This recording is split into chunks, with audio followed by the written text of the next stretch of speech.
श्री जन्माष्टमी के महामहोत्सव का अनुष्ठान कर रहे हैं। कृष्ण का शीघ्र ही जन्म और प्राकट्य होने वाला है।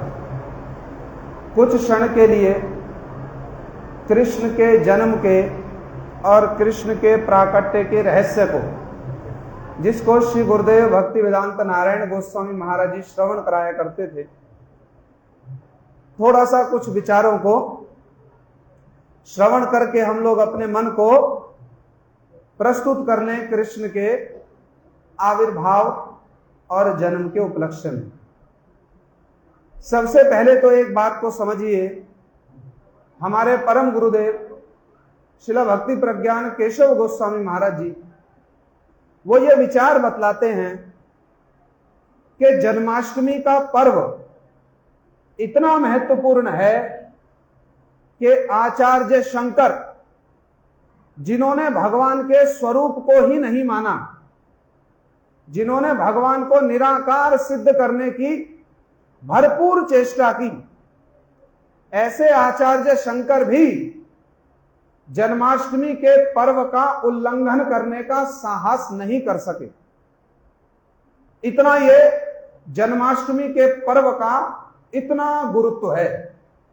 आचार्य शंकर भी जन्माष्टमी के पर्व का, अरे जब आप भगवान को निराकार ही मानते हो, जब उसका कोई आकार ही नहीं है, तो जिसका आकार नहीं है उसका जन्म कैसे होगा?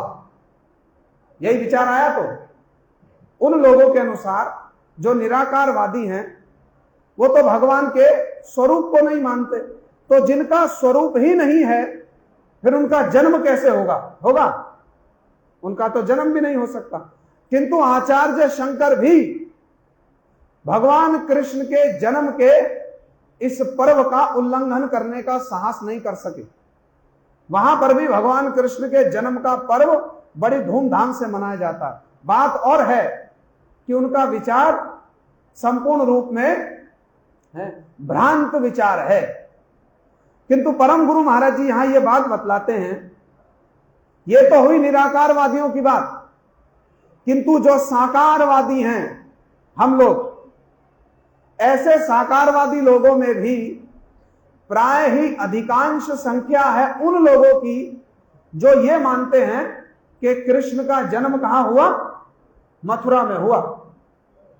प्राय ही जो सविशेषवादी हैं, साकारवादी हैं, ऐसे लोगों में भी प्राय ही उन लोगों की संख्या अधिक है जो ये मानते हैं कि कृष्ण का जन्म मथुरा में हुआ। तो जो लोग ये मानते हैं कि कृष्ण का जन्म मथुरा में हुआ, ऐसे लोगों की जन्माष्टमी वासुदेव जन्माष्टमी है, कृष्ण जन्माष्टमी नहीं है। अंतर समझ में आया? कृष्ण मथुरा में वसुदेव के पुत्र वासुदेव के रूप में प्रकट हुए, चतुर्भुज रूप में। और श्री सुखदेव गोस्वामी जी ने विचार बतलाया, निशीते तम उद्भूते जायमाने जनार्दने देवक्याम देवरूपिण्याम विष्णुम सर्व गुहाशया आविरासी यथा प्राच्या दिशि इंदुरीव पुष्कला। सुखदेव गोस्वामी विचार बतला रहे हैं, निशीते तम उद्भूते जायमाने जनार्दने। अर्धरात्रि का समय था जो अब होने वाला है, और पूर्व दिशा में जिस प्रकार चंद्र उदित होता है, अब सुखदेव गोस्वामी जी ने यह उपमा क्यों दी? क्योंकि पूर्व दिशा से, बहुत ध्यान से समझना बात को, पूर्व दिशा से चंद्र का जन्म नहीं होता, पूर्व दिशा से चंद्र प्रकट होता है। इसलिए सुखदेव गोस्वामी जी ने क्या उपमा दी? दिशि इंदुरीव पुष्कला। जिस प्रकार पूर्व दिशा से चंद्र प्रकट होता है, ऐसे ही कृष्ण देव की माता के गर्भ से प्रकट हुए। कैसे प्रकट हुए? चतुर्भुज रूप में प्रकट हुए।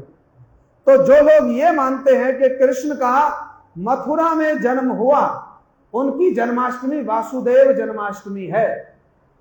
कृष्ण जन्माष्टमी तो उनके द्वारा पालित होती है जो इस तत्व को जानते हैं कि कृष्ण का जन्म कहां हुआ? नंदस्तु आत्मज उत्पन्ने जात आह्लादो महामना। जात, जात माने जन्म हुआ है, नंदस्त्वम आत्मज उत्पन्ने। सुखदेव गोस्वामी जी ने इस बात का भी खंडन कर दिया। आत्मज माने पुत्र उत्पन्न हुआ है, दूसरे का पुत्र घर में नहीं आया। साधारण जगत के लोग क्या समझते हैं, वसुदेव जी पुत्र को लेकर गए और वहां से पुत्र को छोड़ दिया, कन्या को ले आए। बात ठीक है किंतु पूरी ठीक नहीं है। सत्य है किंतु अर्ध सत्य है, सत्य है किंतु अर्ध सत्य है। सुखदेव गोस्वामी जी ने इसको, ये भागवत जो है ना, ये भागवत परोक्षवाद के रूप में कही गई है, इनडायरेक्ट स्पीच है। वेद व्यास जी ने डायरेक्ट कुछ नहीं कह दिया। श्रील प्रभुपाद जी कहते हैं ये भागवत जी क्या है, इनडायरेक्ट स्पीच है, परोक्षवाद है, सीधे सीधे कोई बात नहीं कही। बूझीवे रसिक जन ना बूझीवे मूढ़। रसिक लोग तो समझ लेंगे, जो मूढ़ लोग हैं वो नहीं समझ पाएंगे। सुखदेव गोस्वामी जी ने खंडन कर दिया इस बात का। नंदस्वम आत्मज उत्पन्ने, नंद के घर में आत्मज, आत्मा वही जायते पुत्रा, अपना पुत्र जन्मा है, दूसरे का पुत्र मथुरा से नहीं आया, अपना पुत्र जन्मा है। तो जो लोग ये मानते हैं कि कृष्ण का जन्म, इस सिद्धांत को जो लोग जानते हैं, कृष्ण का जन्म नंद गोकुल में हुआ, यशोदा मैया के गर्भ से हुआ, वहां उनका नाड़ी छेदन संस्कार हुआ, जो लोग इस तत्व को जानते हैं वो वास्तव में कृष्ण जन्माष्टमी का पालन करते हैं। अन्य लोग तो वासुदेव जन्माष्टमी मना रहे हैं। इस तारतम्य को ध्यान से समझना। हमारे श्री गुरुदेव भक्ति वेदांत नारायण गोस्वामी महाराज जी ब्रजमंडल की परिक्रमा लेकर के नंद गोकुल में गए। एक बार वो वीडियो है, अभी भी रिकॉर्डेड है, आप लोग देखना उसको। और गुरु महाराज जी ने जाकर नंद गोकुल में जो है ना 84 खंबे ना कितने खंभों वाला मंदिर है, उसमें जाकर गुरु जी बैठे भक्तों को लेकर साथ में, और ठीक ठाकुर जी के गर्भ मंदिर के बाहर में श्री गुरुदेव बैठे। और गुरु जी ने सम्मानवश, जैसा उनका स्वभाव था, उन्होंने जो वहां के सेवा करने वाले पंडित थे, उन पंडा जी को माइक दे दिया कि आप कुछ कहिए। पंडा जी ने, जो वहां के सेवायक पंडा जी हैं, उन्होंने खड़े होकर कथा में इस बात को कह दिया, ए भैया, ए पानी वाले, ओ पानी वाले रुक जा। जो पंडा जी थे उनके हाथ में गुरुजी ने माइक दिया और कहा आप कुछ कथा बोलिए। उन्होंने कथा बोलते हुए क्या कह दिया, कृष्ण का जन्म कहां हुआ, मथुरा में हो। गुरुजी बैठे थे, एकदम खड़े हो गए, जैसे किसी ने आक्रमण, कोई प्रहार कर दिया हो। आराम से बैठकर कथा सुन रहे हैं, जैसे ये बात सुनी एकदम खड़े हो गए, दंड पकड़ा, खड़े हो गए, माइक ले लिया उनके हाथ से और माइक लेकर के क्या कहा, ऐसा लगता है ये गोकुल के पंडों ने मथुरा का पेड़ा खा लिया है, ऐसा लगता है इन गोकुल के पंडों ने मथुरा का पेड़ा खा लिया है। नहीं तो कोई भी गोकुल का पंडा इस बात को कैसे कह सकता है कि कृष्ण का जन्म मथुरा में हुआ, कैसे कह सकता है। वहीं पर उनकी बात का खंडन कर दिया और किसी का साहस नहीं हुआ श्री गुरुदेव के वचनों का उत्तर देने का। क्यों? क्योंकि वो जिस विचार को कह रहे हैं उसमें संपूर्ण रूप में प्रतिष्ठित है। भगवान ने गीता में इस बात को उठाया, अजोपि सन अव्यवात्मा, मैं तो अज हूं, मेरा जन्म नहीं है। थोड़ी देर के बाद में कहते हैं, जन्म कर्म चामे दिव्यम एवं यो वेत्ति तत्वता त्यक्त्वा देहम पुनर्जन्म नैति मामिति सोर्जना। अद्भुत बात है। अभी थोड़ी देर पहले क्या कहते हैं, मैं अज हूं, मेरा जन्म नहीं है। फिर थोड़ी देर के बाद में क्या कहते हैं, हाँ मेरा जन्म है। तो आचार्य पाद बड़ी अच्छी बात बतलाते हैं। भगवान अपने मुख से कहते हैं, अजो अपि सन अव्यवात्मा, मैं अजन्मा हूं किंतु फिर भी मैं जन्म ग्रहण करता हूं। भक्तों के प्रेम के वशीभूत होकर के मैं जन्म ग्रहण करता हूं। तो इसमें क्या आश्चर्य की बात है। जन्म तो हम भी ग्रहण करते हैं, बस जन्म तो हम भी ग्रहण करते हैं। भगवान कहते हैं किंतु मेरा जन्म बहुत सारी योनियों में होता है। कभी मैं कछुआ बनता हूं, कभी वराह होता हूं, कभी शूकर होता हूं, कभी नरसिंह होता हूं। तो हमने भी क्या कहा, हमारा भी बहुत सारी योनियों में जन्म होता है। हम भी कभी शूकर हुए हैं, कभी कछुए बने हैं, कभी मछली बने हैं। हमारा भी बहुत सारी योनियों में जन्म होता। तो आपके जन्म में और हमारे जन्म में वैशिष्ट्य क्या रह गया? बात समझ में आ रही है? भगवान भी जन्म लेते हैं, अभी होगा उनका जन्म, उनका भी नाड़ी छेदन संस्कार होता है। हैं, और हम भी जन्म लेते हैं। भगवान भी विभिन्न योनियों में जन्म लेते हैं, हम भी विभिन्न योनियों में जन्म लेते हैं। हमको याद नहीं है, किंतु हम भी पहले बहुत कुछ हो गए हैं। कोई मछली मछला पता नहीं क्या क्या हो गए हम भी। तो हमारे जन्म में और भगवान के जन्म में क्या अंतर रह गया? अंतर है? कुछ अंतर है? अंतर है। भगवान ने कहा अव्यवात्मा, तुम्हारा जन्म तो कर्म फल के अधीन है, किंतु मेरा जन्म कर्म फल के अधीन नहीं है। मैं स्वेच्छा से जन्म लेता हूं, मैं स्वेच्छा से जन्म लेता हूं, अपनी योग माया के आश्रित होकर के जन्म लेता हूं, किंतु तुम्हारा जन्म तो कर्म फल के अधीन है। और मेरा जन्म मेरे लिए भी, भगवान कहते हैं, और दूसरों के लिए भी सुख कर होता है। किंतु तुम्हारा जो जन्म है, मछली को अपने घर में ले आओ, थोड़ी देर के लिए रख लेना, इतनी बास मारेगी, घर में नहीं प्रवेश कर सकोगे। अब जिनको खाने की आदत है उनकी बात नहीं कर रहे, क्योंकि वो स्वयं भी मछली ही हो गए हैं भाई, खाते खाते अभ्यास हो गया ना, तो इसलिए कोई असुविधा की बात नहीं है। किंतु जो लोग नहीं खाते हैं उनके घर में मछली ले आओ, इतनी बास मारेगी, पास में नहीं जा सकते। शूकर को अपने घर में ला सकते हो? ला सकते हो।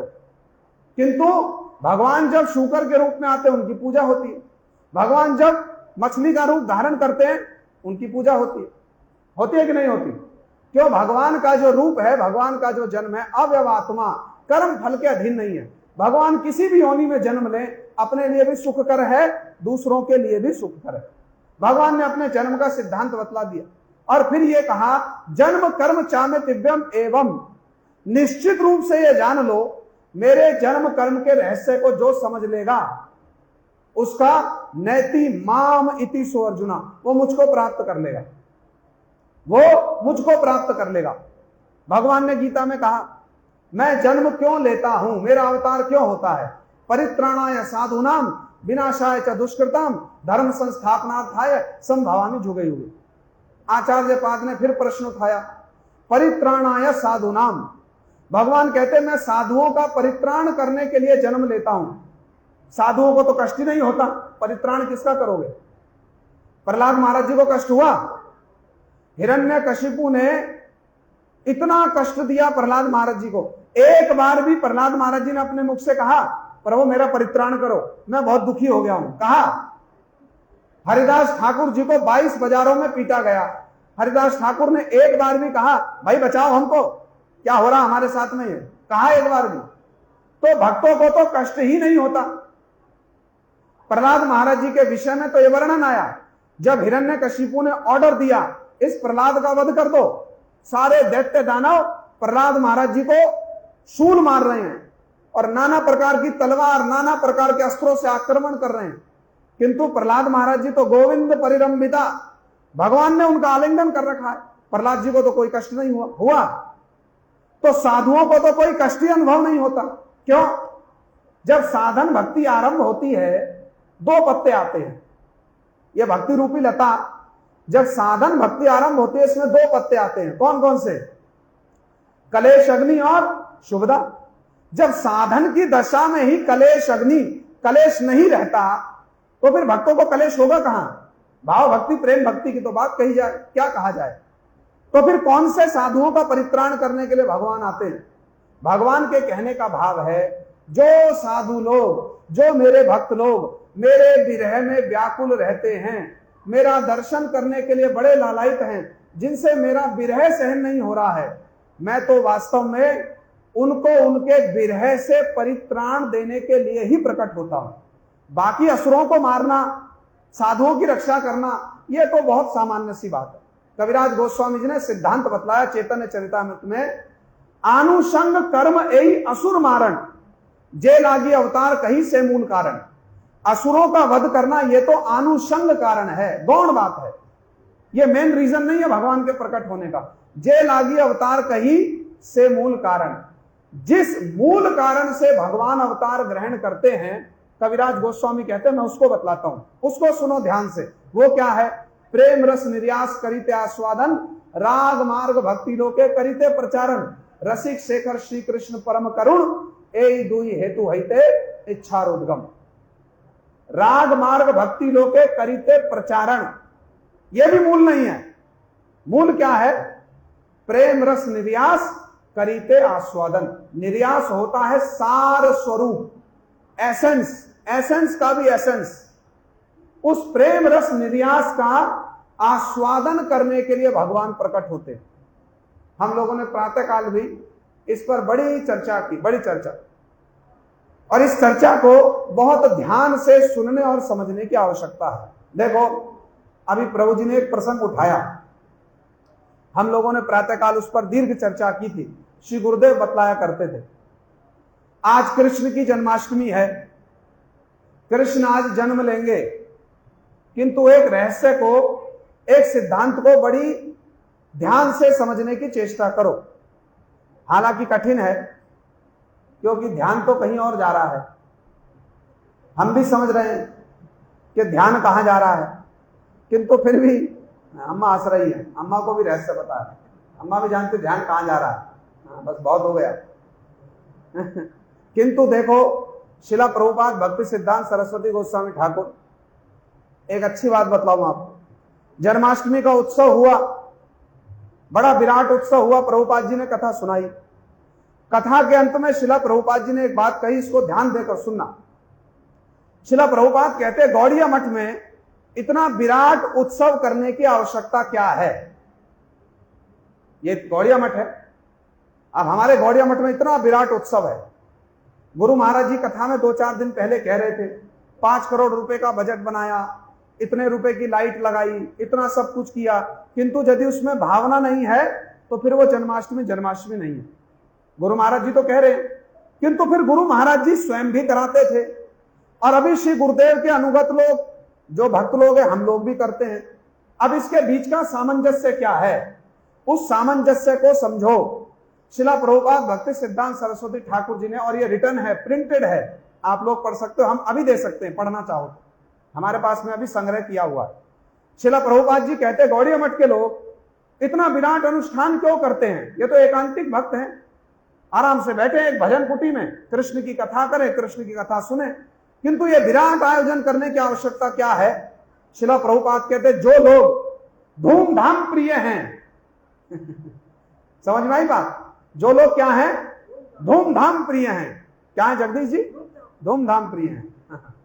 जो लोग धूमधाम प्रिय हैं, ऐसे लोगों को संग्रहित करके, ऐसे लोगों को संग्रहित करके उनको सत सिद्धांत श्रवण कराने की आवश्यकता है। इसलिए गौड़िया मठ के लोग इतना विराट आयोजन करते हैं। समझ में आई बात? विराट आयोजन नहीं हो, लोग घुसेंगे मंदिर में? नहीं घुसेंगे। यहां तो कुछ नहीं हो रहा, चलो आगे चलो, जहां बढ़िया लाइटिंग है, जहां बढ़िया सजावट है। शिला प्रभुपाद जी के शब्द हैं, वो कहते, जो लोग धूमधाम प्रिय हैं, ऐसा जन संग्रह करके उनको सत सिद्धांत श्रवण कराने के लिए गौड़िया मठ के लोग क्या करते हैं? ऐसा विराट आयोजन करते हैं। आई बात समझ में? तो इसमें सत सिद्धांत को श्रवण किए बिना, उसकी छाप हृदय में लिए बिना हमारी जन्माष्टमी पूरी नहीं होने वाली। बात को समझो बड़े ध्यान से। रूपानुग जो लोग हैं, जो रूप गोस्वामी जी के अनुगत्य में साधन भजन कर रहे हैं, श्रृंगार रसमय भक्ति और श्रृंगार रसमय साधन भजन कर रहे हैं, ऐसे रूपानुग लोगों के लिए कृष्ण की जन्माष्टमी के साथ में रूपानुग जनों का क्या संबंध है?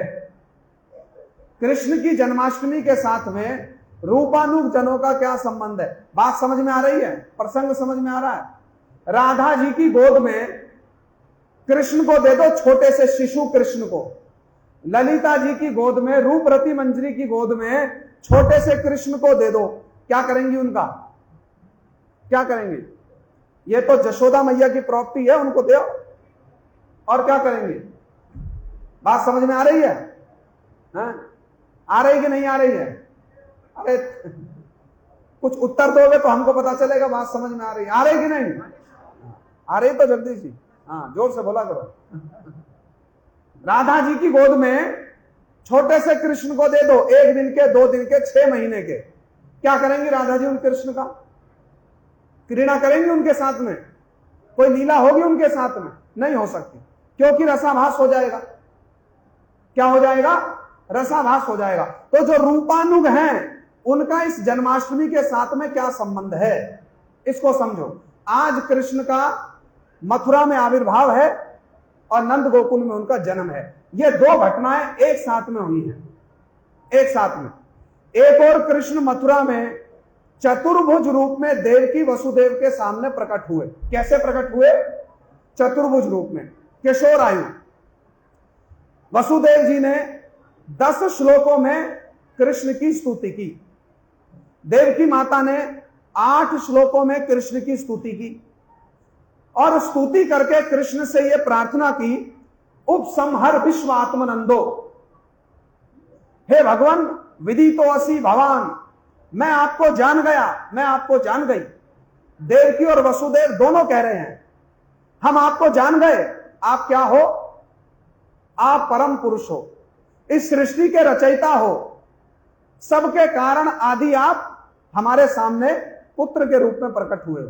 देवकी और वसुदेव जी ने तंत्र के और वेद के द्वारा कृष्ण की स्तुति की, और देवकी जी ने पुराण के शब्दों से कृष्ण की स्तुति की। नहीं तो रिपीटेशन हो जाता। क्या हो जाता? रिपीटेशन। स्तुति करने के बाद में देवकी जी ने प्रार्थना की, आप अपने इस रूप को छुपा लो, क्योंकि मुझको भय लग रहा है कंस से। कृष्ण ने कहा, अभी तो मेरी इतनी महिमा गा रही हो, मेरे इतने ऐश्वर्य की बात कर रही हो, और अब कहते हो मुझको अपने रूप को छुपा लो, भय लग रहा है, क्या मुझ पर विश्वास नहीं है? देवकी माता ने कहा, नहीं, विश्वास तो है, किंतु मेरे भीतर में थोड़ा सा मातृभाव भी है आपके लिए। वो मातृभाव प्रबल होकर के ये कह रहा है, आप अपने इस रूप को छुपा लो।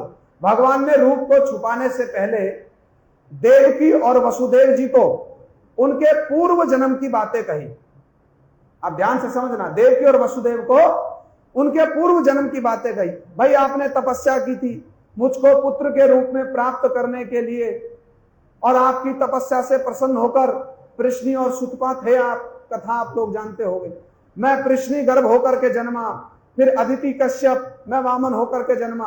भगवान ने अपने 3 जन्मों की बात बतला दी। वास्तव में देवकी और वसुदेव भगवान के नित्य माता पिता हैं, किंतु भगवान ने देवकी और वसुदेव को एक बहुत विशेष बात कही, जिसको आप लोग बड़े ध्यान से समझो।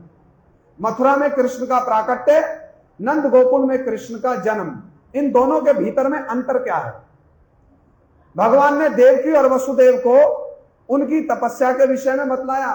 यह भी कहा कि आप लोगों ने मुझसे पुत्र के रूप में मुझे प्राप्त करने के लिए प्रार्थना की, इसलिए मैं आपका पुत्र होकर के आया। किंतु अंत में भगवान ने एक बड़ी महत्वपूर्ण बात कही, बड़ी महत्वपूर्ण बात। भगवान ने क्या कहा? भगवान ने देवकी और वसुदेव से कहा, तुम मेरा चिंतन मनन करना। किस भाव से है? पुत्र भावेना और ब्रह्म भावेना चास्कृतम। पुत्र भाव से भी मेरा स्मरण करना और ब्रह्म भाव से भी मेरा स्मरण करना। दोनों बातें कही भगवान ने। किससे? देवकी और वसुदेव जी से। युवाम माम पुत्र भावेना ब्रह्म भावेना चास्कृतम।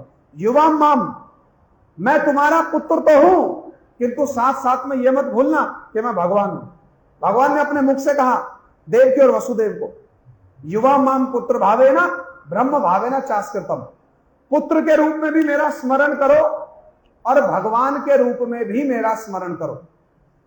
यह कहने के बाद भगवान ने वसुदेव जी से कहा, अब आप मुझको लेकर के नंद गोकुल में जाइए और वहां ले जाकर के मुझको छोड़ाइए, और श्री नंद के घर में एक पुत्री ने जन्म लिया है, उसको मथुरा में ले आइए। वसुदेव जी, बहुत संक्षेप में बतला रहा हूं, इसके भीतर में तो बड़े सुंदर सुंदर विचार, बड़े सुंदर सुंदर सिद्धांत सुनने योग्य हैं। वसुदेव जी कृष्ण का आदेश पाक मान करके टोकरी में कृष्ण छोटे बालक हो गए, कृष्ण को लेकर के चले, और जब नंद गोकुल में पहुंचे, हम सब लोग जानते हैं वहां पर जो जशोदा नंदन कृष्ण हैं, उन्होंने देवकी नंदन कृष्ण को आत्मसात कर लिया। कैसे आत्मसात किया? घने सौदामिनी जथा, जैसे बादलों में बिजली चली जाती है ना, ऐसे जशोदा नंदन ने देवकी नंदन को आत्मसात कर लिया। इधर देवकी के घर में और उधर जशोदा के घर में एक साथ में कृष्ण का प्राकट्य और कृष्ण का जन्म हुआ। वसुदेव जी देवकी नंदन को लेकर गए और जशोदा नंदन ने देवकी नंदन को आत्मसात कर लिया, किंतु इस रहस्य को कोई भी नहीं जान सका, कोई नहीं जान सका। अष्टमी के दिन कृष्ण का जन्म हुआ और जब अष्टमी तिथि समाप्त हो गई, नवमी तिथि ने स्पर्श किया, तब उस समय जोग माया जी ने जन्म लिया। वसुदेव जी ने देखा नंद के घर में तो एक कन्या ने जन्म लिया है। वसुदेव जी उस कन्या को लेकर गए और अपना पुत्र समझ करके वहीं पर जो संतान हुई थी पुत्र, उसको वहीं पर छोड़ा है। इस रहस्य को वसुदेव जी नहीं जान सके। पुत्र को छोड़ दिया, कन्या को लेकर के मथुरा लौट आए। पुत्र को छोड़ दिया और कन्या को लेकर के लौट आए। एक साथ में जन्म हुआ। इधर कृष्ण चतुर्भुज रूप में प्रकट हुए और उधर कृष्ण द्विभुज रूप में जशोदा नंदन के रूप में भी कृष्ण का जन्म हुआ। किंतु जशोदा मैया परिश्रांता, साधारण रूप में कहा जाता जशोदा मैया थक गई।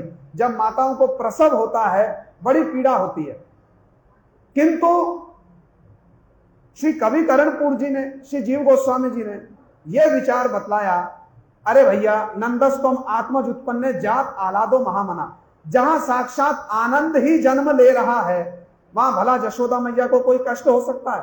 कोई कष्ट नहीं हो सकता। जशोदा मैया को जब प्रसव हुआ उनको कोई कष्ट नहीं हुआ, उनको अति आनंद हुआ, अति आनंद। और उसी आनंद में जशोदा मैया सुध-बुध होकर के मूर्छित हो गई, सो गई। इसीलिए वसुदेव जी आए, पुत्र को लेकर के रख दिया, कन्या को लेकर चले गए। इस रहस्य को कोई भी नहीं जान सका, कोई नहीं जान सका। अब जब वसुदेव जी कन्या को लेकर चले गए तो मथुरा में तो कोई उत्सव हुआ नहीं, वो तो कारागार में जेल में बंद हैं, वहां पर क्या उत्सव होगा। किंतु वसुदेव जी ने मन मन में 10,000 गाय दान करने का संकल्प कर लिया। भैया अभी तो हम जेल में हैं, कोई बात नहीं, बाद में किंतु जब छूटेंगे तब 10,000 गायों का दान करेंगे। मथुरा में तो केवल इतना सा ही संकल्प हुआ, किंतु नंद गोकुल में क्या हुआ, जैसे ही कृष्ण ने यह देखा कि वसुदेव जी तो चले गए, अब कृष्ण ने झट करके रोना प्रारंभ किया। छोटे बालक जैसे रोते हैं ना, वैसे रोना प्रारंभ किया। प्रश्न करते हैं आचार्य पाद, वास्तव में कृष्ण ने रोना आरंभ किया था? कृष्ण ने रोना आरंभ नहीं किया है। साधारण रूप में तो कहा जाता है कृष्ण छोटे बालकों के समान क्रंदन करने लगे, किंतु कवि करणपुर जी ने बड़ी अच्छी बात कही। वो कहते कृष्ण तो प्रणव का उच्चारण कर रहे थे। साधारण बालक कैसे रोता है हमने तो देखा नहीं, किंतु सुना है छोटे बच्चे रोते हैं तो क्या करके रोते हैं, ऐसे ही रोते होंगे, हमने तो देखा नहीं। किंतु कृष्ण रो नहीं रहे थे, कृष्ण ओम ओम ओम प्रणव का उच्चारण कर रहे थे। हाँ, उआ उआ, प्रभु जी बतला रहे उआ उआ। साधारण बालक करते उआ उआ, किंतु कृष्ण उआ उआ नहीं कर रहे थे। कृष्ण क्या करते हैं? ओम ओम का उच्चारण कर रहे हैं, प्रणव का उच्चारण कर रहे हैं। उसको सुनकर के सारे ब्रजवासी लोग आनंद से सराबोर हो गए। जो दासियां लोग थी ना जशोदा मैया के निकट में, वो सब दासियां लोग खड़ी हो गई। उनको समझ में नहीं आया, अरे हम कहां सो गई, ये तो पुत्र भी हो गया। अब झट करके नाड़ी छेदन इत्यादि हुआ और जाकर के दासियों ने, नंद बाबा भी अपेक्षा कर रहे थे पुत्र का जन्म होगा, पुत्र का जन्म होगा। अब दासियों ने जाकर के नंद बाबा को यह संवाद दिया, बाबा तुम्हारे लाला भयो है, बाबा तुम्हारे, जोर से बोलो, बाबा तुम्हारे, बाबा तुम्हारे, बाबा तुम्हारे लाला भयो है। जब नंद बाबा ने इसको सुना, लाला भयो है, कान में जब ये बात गई लाला भयो है, नंद बाबा की अवस्था कैसी हो गई? जैसे कोई सूखा हुआ सरोवर हो, उसमें वर्षों से पानी नहीं आया हो और अचानक से वर्षा हो जाए, नीचे से भी जल आ रहा है, ऊपर से भी जल आ रहा है। तो देखो सरोवर में जब वर्षों से पानी नहीं आया हो ना, मिट्टी में दरारें आ जाती हैं और उन दरारों में जब वर्षा होती है ना, नीचे से भी जल आता और ऊपर से भी जल आता। जब ये शब्द नंद बाबा के कान में गए, बाबा तुम्हारे लाला भयो है। ऐसा हुआ जैसे नंद बाबा के हृदय रूपी सूखे सरोवर में ऊपर से और नीचे से दोनों ओर से सरस जल का प्रवाह हो गया। नंद बाबा उठे और सुध-बुध नहीं है, सूतिका ग्रह की ओर दौड़ रहे हैं, किंतु दौड़ नहीं पा रहे हैं, लड़खड़ा रहे हैं। लड़खड़ाते हुए गिरते पड़ते से नंद बाबा, किंतु इतना उत्साह है उनको कृष्ण का दर्शन करने का। नंद बाबा बड़े उत्साह के साथ में सूतिका ग्रह में गए, अपने लाला का दर्शन किया और ऐसी अवस्था होगी उनकी मानो हर्ष की वृष्टि में उन्होंने स्नान कर लिया। साक्षात हर्ष की, आनंद की वर्षा में नंद बाबा ने स्नान कर लिया। और उसके पश्चात नंद बाबा ने अपने लाला का जात कर्म संस्कार इत्यादि सब कुछ कराए। बड़े सुंदर रूप में कृष्ण के जन्म का अनुष्ठान संपन्न हुआ। ये हमने बहुत संक्षेप में मथुरा में कृष्ण का प्राकट्य और नंद गोकुल में कृष्ण का जन्म, इस बात को हम लोगों ने श्रवण किया। किंतु जो रूपानुग भक्त हैं, जो रूप गोस्वामी जी के अनुगत्य में श्रृंगार रसमय उपासना करने वाले हैं, उनके लिए कृष्ण जन्माष्टमी का क्या तात्पर्य है, इसको समझो। जो श्रृंगार रस से कृष्ण का भजन करने वाले हैं, उनके सामने कृष्ण बाल्य रूप में आ जाएंगे, वो कृष्ण की क्या सेवा करेंगे? क्या सेवा करेंगे? उनको तो कृष्ण के बाल्य रूप को देख करके मन में यह विचार आएगा, भैया ये तो जशोदा मैया के सेवित कृष्ण हैं, जशोदा मैया जाकर इनकी सेवा करें। ब्रज गोपियां कृष्ण के कौन से स्वरूप की सेवा करेंगी? कृष्ण के किशोर रूप की सेवा करेंगी। जो रूपानुग हैं, उनके लिए कृष्ण जन्माष्टमी का क्या तात्पर्य है? आज कृष्ण का जन्म है, आज कृष्ण प्रकट हो रहे हैं। किंतु जो रूपानुग वैष्णव हैं, वो कृष्ण के कौन से आविर्भाव की अपेक्षा करते हैं? कृष्ण कौन से रूप में उनके सामने आविर्भूत हो, प्रकट हो, यह मूल बात समझने की है। हमारी जन्माष्टमी यहां से प्रारंभ होकर के कहां तक जाएगी? इस रूपानुग भाव तक जाएगी। ऐसा भी कृष्ण का एक आविर्भाव हुआ है। कहां पर हुआ है? रास लीला में कृष्ण ने ब्रज गोपियों के साथ रास किया। उसके बाद में कृष्ण रास छोड़ करके अंतर्ध्यान हो गए। ब्रज गोपियों ने कृष्ण को ढूंढने की बहुत चेष्टा की, किंतु कृष्ण नहीं मिले। सारी ब्रज गोपियां इकट्ठी होकर जमुना के तट पर आ गई और कृष्ण के नामों का कीर्तन करने लगी। गोविंद दामोदर माधवेति, गोविंद दामोदर माधवेति, गोविंद दामोदर माधवेति, गोविंद दामोदर माधवेति। जब ब्रज गोपियों का विरह भाव चरम सीमा पर पहुंच गया और बड़ी आविष्ट होकर के कृष्ण के नामों का, कृष्ण के रूप का, गुण का, लीलाओं का कीर्तन करने लगी, तब कृष्ण उनके बीच में कैसे प्रकट हुए? तासाम आविर्भूत शौरी स्मयमान मुखाम्बुज, पीतांबर भृग स्रवी साक्षात मनमथा। कैसे आविर्भूत हुए? तासाम आविर्भूत शौरी, कैसा रूप धारण करके प्रकट हुए कृष्ण? ये भी कृष्ण का एक आविर्भाव है, ये भी कृष्ण का एक प्राकट्य है।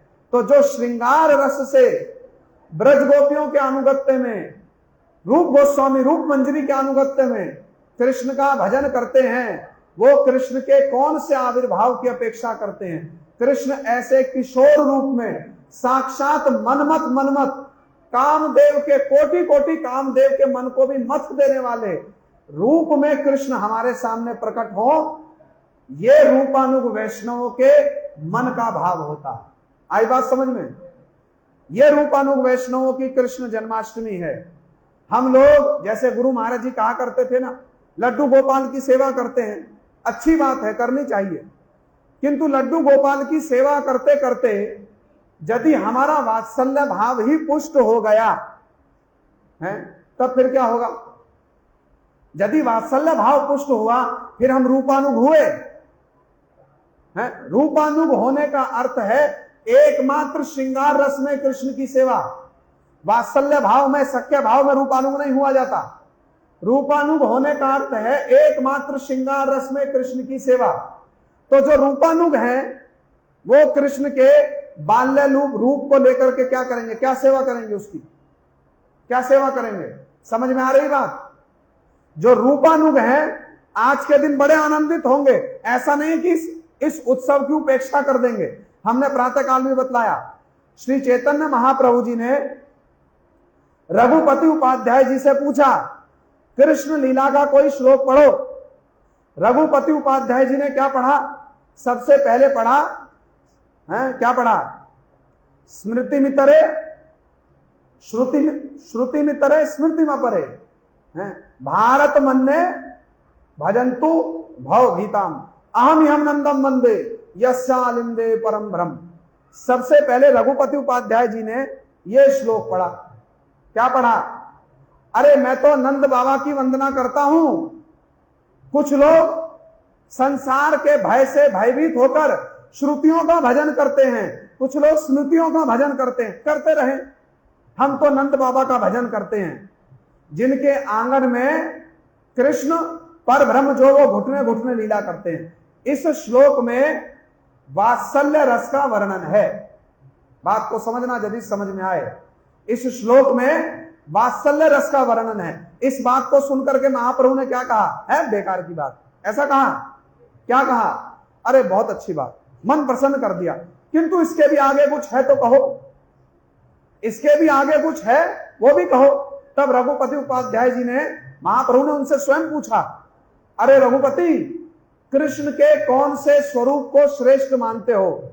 रघुपति उपाध्याय जी ने क्या कहा? वयम कैशोरकम ध्येयम।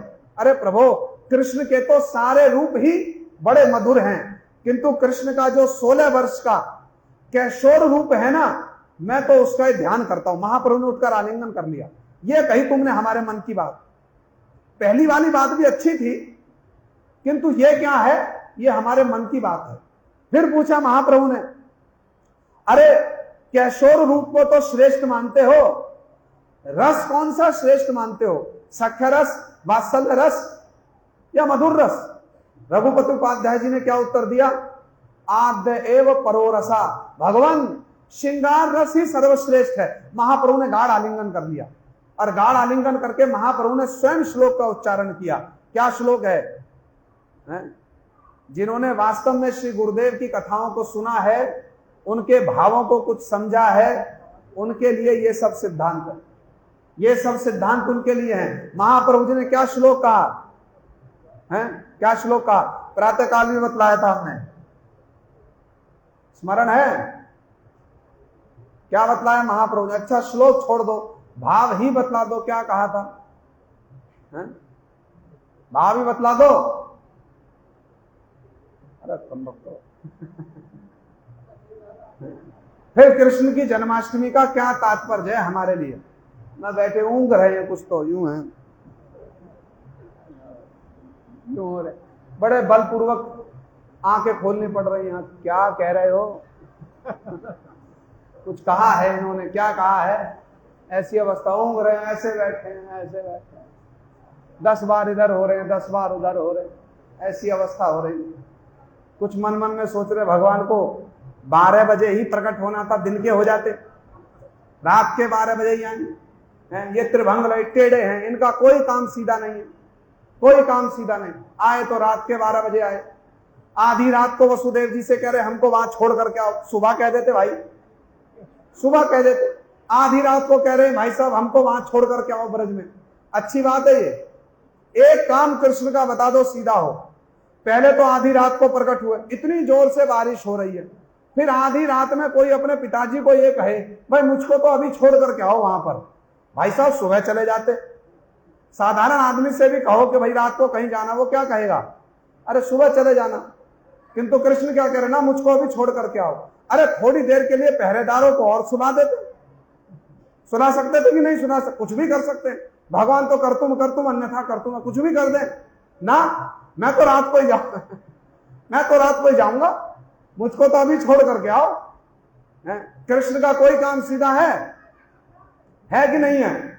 माता पिता को कारागार में बंद करा दिया, हैं। और फिर रात को, आधी रात को प्रकट होकर वर्षा में पिताजी से कह रहे हमको अभी छोड़ाओ। अच्छी बात है ये,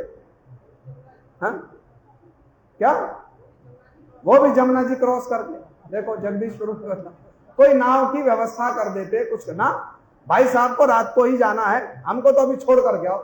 जैसे छोटा बालक हट पकड़ ले ना, मैं तो अभी अपने घर में जाऊंगा, मुझको तो अभी छोड़ कर आओ, हट पकड़ ली।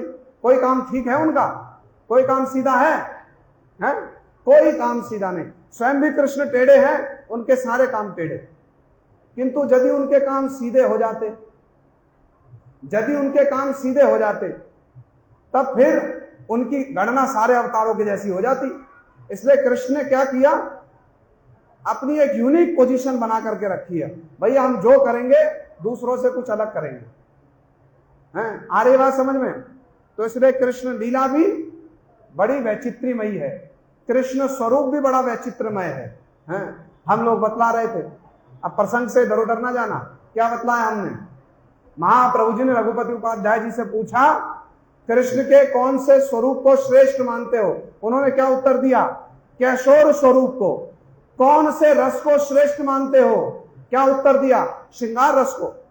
तो महाप्रभु जी ने बड़े प्रसन्न होकर के एक श्लोक पढ़ा। क्या श्लोक पढ़ा है? श्याम एवं परम रूपम पुरी मधुपुरी वरा वयम कैशोरकम ध्येयम आद्य एव परो रसा।